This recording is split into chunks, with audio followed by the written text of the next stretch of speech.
Welcome back to One Piece Explained. Chapter 1135 is packed to the brim with a ton of little details about the world of Elbaf, and by extension, the world of One Piece, that could easily go overlooked, and to me, it's the perfect chapter to kick off the new year with. If you're watching this, thank you so much for a great 2024, and I'm looking forward to going through more of the series with you all in 2025, so let's get into it. Of course, a new chapter means a new entry in the cover story, as we get a somewhat surprising twist here, with Tama showing off her newfound Kunoichi skills. Recall that in the last entry, Hold'em had attacked Speed and captured Tama within Kamijiro's jowls, just as Yamato entered the situation. And it looks like Yamato didn't need to intervene at all, as Tama seemingly delivers a strike to not only Hold'em, but Kamijiro as well, freeing herself from their grip. We always knew that Garp was an amazing instructor for whipping Kopi and Helmeppo into fighting shape in a matter of weeks, but it looks like Shinobu is a pretty serious teacher as well. As always, I'm really looking forward to seeing what happens from here. Will this fight continue on? Will Tama feed Kamijiro one of her dumplings and pacify Hold'em? I think I've mentioned this in previous breakdowns, but I love the idea of Yamato having a crew of Smile Devil Fruit users. Lots of fun potential there. But that's really all I want to talk about in this cover story, so let's get into chapter 1135, Friends Cups. We pick things back up at the Owl Library and find Chopper and Bonnie looking through the giant books. While this scene is a bit unassuming, this is actually one of the few times in the series where we get a close look at the actual script used to write the primary language that exists in the world of One Piece. Now, an official language is mentioned in some external material, such as the One Piece novel Straw Hat Stories. However, while these are official publications, they're not necessarily canon, sort of in the same way that the One Piece movies are also official, but not canon in themselves. But even within the source material, we know of at least one other language that has been eradicated from popular usage, that being the language of the poneglyphs, meaning that this common tongue spoken by races and species of all kind all around the world was likely forced upon them at some point in the past. However, variations still remain, as seen with the Mink tribe, who suffix certain pronouns with the phrase Teya or Gara, and use certain words only known to them, such as Garchu. And while it's not always clear in translated versions, various dialects, accents, and vocal quirks native to certain groups of Japanese speakers get conveyed throughout the series all the time. But as for the script that this language is written in, we primarily see a mix of English and Japanese in the form of the Latin alphabet and the Japanese writing systems, katakana, hiragana, and kanji. This has generally been consistent throughout the series, but of course, more often than not, lines of text are obscured and represented as literal lines. There are some exceptions, however, in rare instances where Oda had no other option but to zoom into the text, and there we see a script that vaguely resembles the Latin alphabet, but it's clearly not legible as English. And that's what we get here in this chapter as well, as all of this text is just in the shape of the Latin alphabet. We also learn that the ominous cloaked owl we see in the last chapter is the headmaster of the library named Biblo, who has this mysterious ability to enlarge all the text within the library. Lilith, who as a Vegapunk has knowledge of even the oldest devil fruit encyclopedias, surmises that this must be the power of the Grow fruit, allowing the owl to grow the size of objects at will. There are a few non-canon devil fruits that overlap with this ability, but the one most closely related to this in the source material would be Sanwan Wolf's huge fruit, which allows the user to grow in size. It's to be seen if the Grow fruit has that capability, but it should be noted that Biblo is rather large for an owl, even on Elbaf, especially when you consider how Piper was proportionally sized relative to Gerd. Now, Saul mentions how News-Ku don't come to Elbaf on account of it not being an affiliated nation, and earlier, Hyruden had mentioned how they never paid attention to the outside news. But we learn here that they're able to get newspapers from the outside world when the fishermen encounter them at sea. This is great, as it explains an uncertainty that arose when we learned that the giants couldn't read the newspapers due to their size just before they arrived at Elbaf. In the previous arc, the giant warrior pirates mentioned that they had heard about the events of Egghead in the paper, meaning they must have taken that edition back to the Owl Library. Now back over at the Walrus School, Luffy and Usopp's roughhousing seems to be a bit too much for the giant children, and I guess Usopp as well, really driving home the cultural shift that we saw brought up in the last chapter. This prompts Nami to scold the two while the children cry for Gerd, calling back to that classic gag with Momonosuke. Now, just as Usopp and Luffy express their disappointment with the condition that they found Elbaf in, a new challenge appears as Collun strikes at Luffy with his sword. Though of course, a wooden blade like this is nothing for an emperor who simply breaks it with a single arm, in a scene that is quite reminiscent of Sanji breaking Queen's sword with his sheer durability.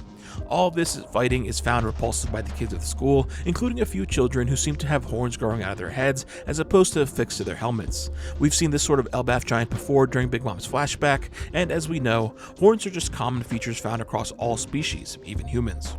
Collun is simultaneously reprimanded and complimented by Ripley, who we have come to find out is not only the biology teacher of the school, but is also Collun's mother. Up until this point, we had figured one of his parents to be the barkeep, who was finally named in this chapter as Yamato, and a few chapters ago, she had packed a basket of Ripley's favorites, which turned out to include lingonberries, a fruit closely associated with the Netherlands and the surrounding areas. She had also mentioned packing food for Collun's father as well, who apparently is a human. This is extremely interesting as we haven't seen any half-giants in the series outside of Big Pan, who was also a half-giant, half-fishman, or a Wotan. In the last arc, we learned about the existence of buccaneers who were said to have giant blood, but it seems this is distinct from being half-giant since Kuma was born to a human and a buccaneer. While the exact intricacies of how a giant would be conceived is not exactly clear, we do get the specific call out that there is a significant age gap between Ripley and Collun's father, to the point where a formal marriage wouldn't make much sense, seeing as how she would just outlive him. So who exactly could this be? Learning that he is a retired pirate that doesn't fear living amongst the warriors of Elbaf doesn't do a ton to narrow it down, all things considered. We can start with Collun's appearance, as he has already been established in the anime as having pink hair, though this isn't really useful either, since the hair color could just be from Ripley's side.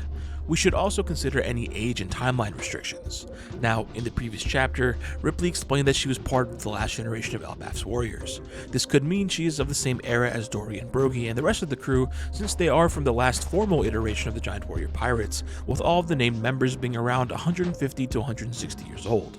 But at the same time, this could also mean she's of Hyruden's generation, with the youngest new Giant Warrior Pirates being 63 years old and the oldest one being 81.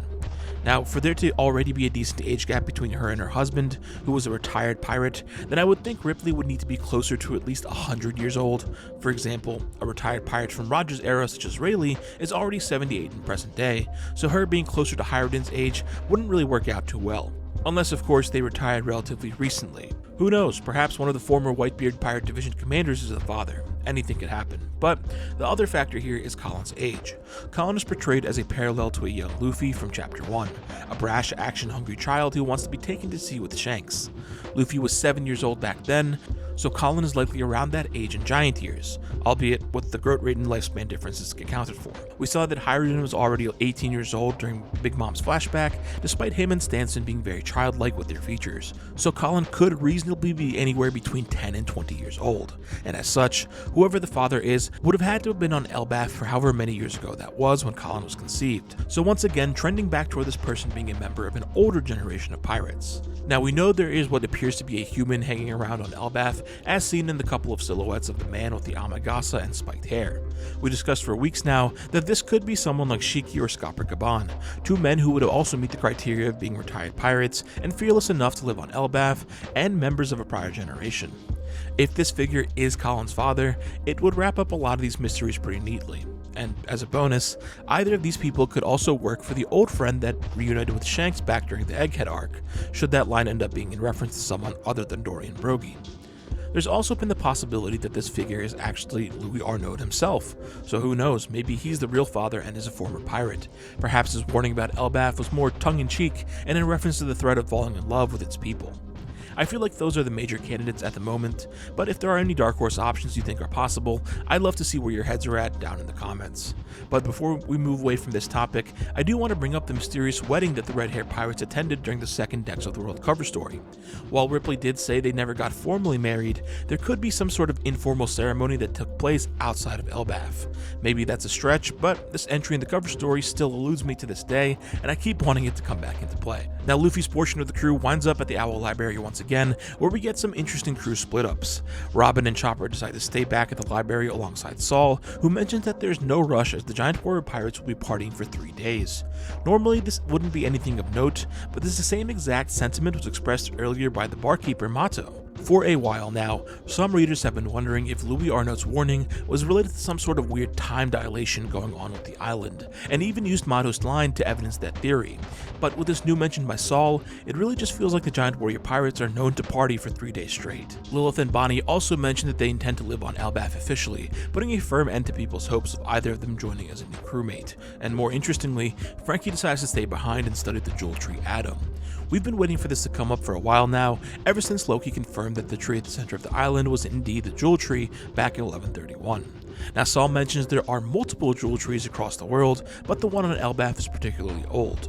While this is new information to us, we actually did get a small tease of a hint that there existed multiple of these trees in One Piece Film Gold, as we would learn from One Piece Magazine Volume 7, that a jewel tree could be seen in the background of the Grand Tesoro golf course. This specific crew divide is a bit interesting, as we have all of the science and research-focused Straw Hats and allies being left at the library, while the rest of the crew head off to the feast, making me wonder if this distinction will be relevant once again. But of course, before they depart, we get to see the rest of the Straw Hats in their Elbaf gear, this time provided by Gerd, creating another striking parallel between her and Rodo, though of course, she has a bit more healthy of a fascination with humans than he does. Back over by the Western Village, we get the name of the Royal Palace, the Allrust Castle, as we check in on the mysterious cloaked figures that we saw in the last chapter. It seems the castle is still regularly guarded after King Harold's murder by two warriors of the old generation, and notice how they still use pipsqueak toward the smaller folk. Somewhat surprisingly, we learn that the goal of the presumed Holy Knights is Loki. They don't seem to know his precise location, which doesn't necessarily confirm in either direction if they're friend or foe to him, but it does make things a bit more confusing regarding the Straw Hats. Could they somehow not be aware that they're on the island? Perhaps the Marines didn't relay that back to the government. Either way, we get our first look at the abilities of these people, as the cloaked figure with the bandages is able to swiftly tie up one of the guards, applying enough pressure to restrain him and even break his bones. This could be a Devil Fruit ability, or it may just be some sort of physical feat or talent akin to Paulie and his rope action techniques. We don't see the alleged Shanks twin or clone do much at all in this chapter, but of note, we do see that they have a saber with a similar guard and hilt to Shanks and the silhouetted man from the double-page spread of all the contenders for the One Piece that we've talked about before, once again keeping these theories going for at least another chapter. Hopefully we get more on this sooner rather than later. Down in the Western Village, the celebrations have already begun, as all of the giants toasted the Straw Hats for their feats and all their help with the individual giants that they've met across their journey. In the crowd are a couple familiar faces, such as the mustache giant that we saw throughout Egghead, as well as what may be the dark-haired giant we saw with Dory and Brogy back during their flashback on Little Garden, and throughout Egghead as well. In the foreground to the left is a giant who roughly resembles one of the giants that we saw on the Great Eric when Saturn attacked, although his armor and helmet is colored and patterned a bit differently. Amongst the crowd, of course, is Dory and Brogy, Hyriden, Oimo and Kashi, and Goldberg and Gerd. Luffy locks onto Stanson and remembers that he's the giant that they helped out during Shabandi.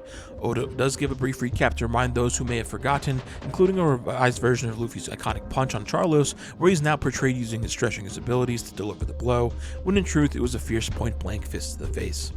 I've been waiting for this meeting to happen for so long, and it's pretty interesting that Luffy recognized him despite his drastic change in appearance with his beard and mustache, since normally Luffy's not that great at seeing through disguises or changes, so I wonder if this speaks to his growth, or if this is being used as a means of setting our expectations for how he may react if he comes face to face with the alleged fake Shanks in the future. The chapter ends on the formal reintroduction of Chief Jarl, the oldest giant in the world, having survived the incident with Big Mom in her flashback 63 years ago. We had known he was alive in present day, as Gerd had mentioned him a few chapters prior, but his appearance here is a bit unusual, and not for the obvious reasons. Jarl appears to be nearly twice the size of Brogy in this depiction, despite the V-Ray card stating that Brogy is actually taller than Jarl. Now, the fact that the chief is so much larger than the giants is not that surprising, as this is how we've seen him portrayed in Big Mom's flashback, towering above the rest of the crowd. To me, this feels like another instance of the V-Ray card heights not being totally accurate to what Oda envisions as the canonical sizes for his characters. We've spoken about a few other curious scaling incidents across this arc, including Goldberg carrying the Thousand Sunny above his head like it's nothing, despite the V-Ray cards listing the Sunny as being almost 3 times the size of most giants. Or who knows, maybe there's some phenomenon specific to giants where they continue to grow in size late into their lives. A lot can happen in 63 years after all, including being impaled in the head by a sword. It's not totally clear if this is supposed to be some sort of gag akin to the arrow through the head props that we see, but I could also just believe that the sword is being kept in place by his helmet, preventing it from potentially killing him should it be taken out. This is certainly a whole new level of taking pride in your battle scars.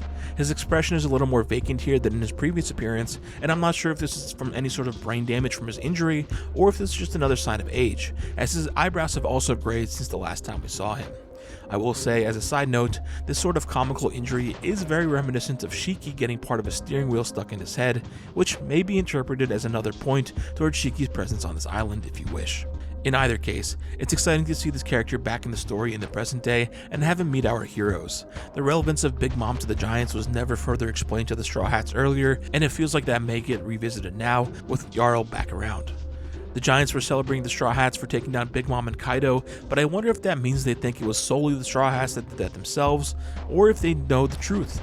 We know that newspapers likely reported Kid and Law being involved, but perhaps this is an instance of the Giants ignoring parts of the outside news once again. It would be really interesting to see if the Giants changed their tune about Kid, who had tried attacking Shanks' fleet on the island a few days ago.